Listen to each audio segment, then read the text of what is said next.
नमस्कार, मैं हूं सद्दाम खान। आप देख रहे हैं मेरे साथ इस समय हिट न्यूज 24 यूट्यूब चैनल। आज हम आपको मिलवा रहे हैं एक ऐसी शख्सियत जो कम समय में और पत्रकारिता के क्षेत्र में एक बड़ी पहचान बनाने वाले, जिनका नाम है आरपी वर्मा। तो आइए हम आपको उनसे रूबरू करा सकते हैं।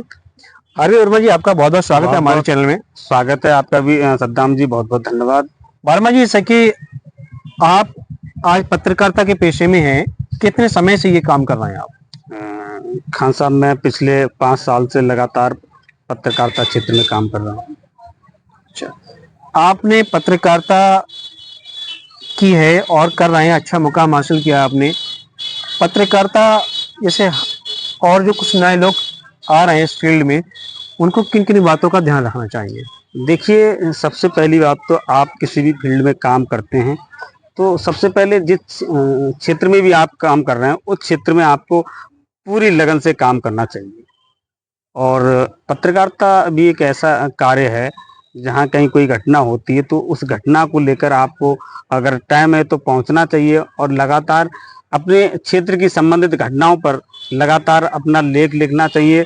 या अगर आप किसी चैनल के माध्यम से हैं तो वीडियोज के माध्यम से दर्शकों तक पहुँचाते रहें खबरें, तो लोग आपसे लगातार टच में रहेंगे।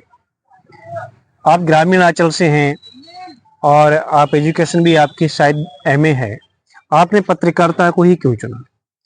देखिए, पत्रकारिता एक बहुत अच्छा कार्य है। इससे हम ऐसे लोगों को न्याय दिलवा सकते हैं जिन्हें बहुत सारी जगहों से निराशा मिलती हो और जिनका कोई सहारा ना हो।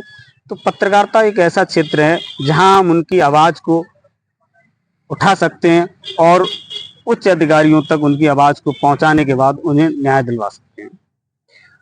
लगभग सरकार के अपने उत्तर प्रदेश में मुख्यमंत्री हैं योगी आदित्यनाथ जी, कई बार ये आदेश दे चुके हैं कि पत्रकारों पे बेवजह मुकदमे नहीं लिखे जाएं और जो पत्रकार पे कार्रवाई होती है, मुकदमे लिखे जाते हैं, उसकी वो कड़े शब्दों में निंदा भी करते हैं। क्या कारण है कि प्रशासन और पत्रकारों में तालमेल क्यों नहीं बैठ पा रहा? सबसे पहली बात तो ये है, पत्रकार जब निष्पक्ष पत्रकारिता करता है तो पुलिस प्रशासन कहीं कहीं ऐसा होता है किसी मुद्दे को दबाना चाहता है तो पत्रकार अपनी निष्पक्ष पत्रकारिता से उस मामले को उजागर कर देता है। उससे भी कहीं ना कहीं पुलिस उससे खिसियाट मानती है। यही कारण है कि जो प्रदेश के हमारे मुखिया हैं, वो लगातार एक्शन भी लेते हैं और आदेश भी देते हैं। क्या उनके आदेशों का पालन होता है? नहीं, अभी जब से मुख्यमंत्री जी ने आदेश किया है कि पत्रकारों के साथ कोई भी किसी तरह का अगर मुकदमा लिखा जाता है तो सबसे पहले उच्च अधिकारियों को बताना चाहिए, आप डायरेक्ट नहीं लिख सकते। तो अभी जल्दी में ये घोंफड़ा किए तो मैं समझ रहा हूँ इसका काफ़ी लंबा रिस्पांस मिल रहा है और अभी इस तरह की कोई घटना नहीं आ रही है किसी पत्रकार पे अभी जल्दी में कोई मुकदमा लिखा गया हो। क्या आपका ये मानना है कि थाने और तहसीलों में पत्रकारों के लिए भी एक जगह मुकम्मल की जाए? हाँ, अगर ये हमारा जो राजनीतिक लोग हैं और जो भी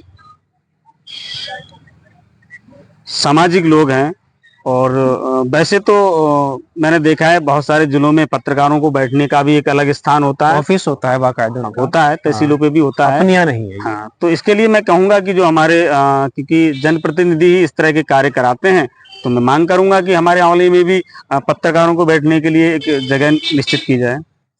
देखिए, पत्रकार जो होते हैं, जैसे हम लोग जो हैं, वो किसी विभाग में कोई सुनवाई नहीं हो रही, चाहे वो शिक्षा विभाग हुआ या पुलिस विभाग हुआ या बिजली, अन्य विभाग जो भी होते हैं, तो वो मीडिया का सहारा लेता है और मीडिया के लोग उसकी आवाज़ बनते हैं, अपने अखबार में, प्रकाशित चैनल में जो भी उनकी होते हैं उस पर करते हैं और कहीं ना कहीं न्याय दिलाने का वो कार्य करते हैं। लेकिन जब पत्रकार के ऊपर कोई ऐसी घटना आती है या पत्रकार पे कोई झूठा केस लगाता है या उसको दबाने की कोशिश की जाती है किसी नेता या प्रशासन के द्वारा, तो वो समाज के लोग क्यों नहीं आते सामने? इस पर क्या राय है आपकी?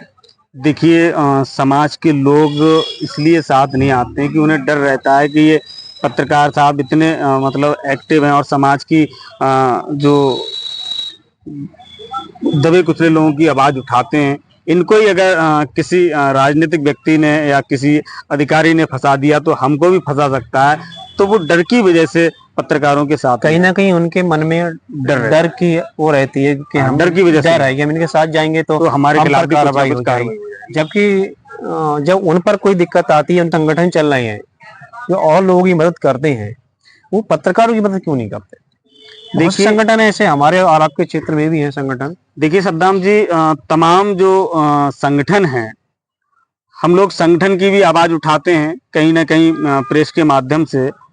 और ये आपने बहुत अच्छा सवाल किया है कि जो संगठन है उनको भी किसी भी पत्रकार के खिलाफ अगर कोई झूठी शिकायत या फर्जी मुकदमा होता है तो संगठनों को भी, जो भी सामाजिक संगठन है, उन्हें निश्चित रूप से आगे आना पत्रकारों चाहिए, का आगे आना पत्रकारों चाहिए, का साथ देना चाहिए। क्योंकि जब जब उनको जरूरत पड़ती है तो पत्रकारों की जरूरत पड़ती है, और पत्रकारों के बिना शायद वो संगठन पत्रकार जो होते हैं उन संगठनों की आवाज बिल्कुल बिल्कुल आगे बिल्कुल पहुंचाने की बात बिल्कुल करते हैं। बिल्कुल हम और आप, जो भी हमारे पत्रकार साथी हैं, वो लगातार कहीं धरना प्रदर्शन या कहीं कोई घटना को लेकर अगर कोई संगठन पहुंचता है तो उन्हें प्रेस के माध्यम से और लोगों तक उनकी आवाज पहुंचाने का काम करते हैं। इस कड़ी में राजनेता भी हैं, राजनेता को भी ये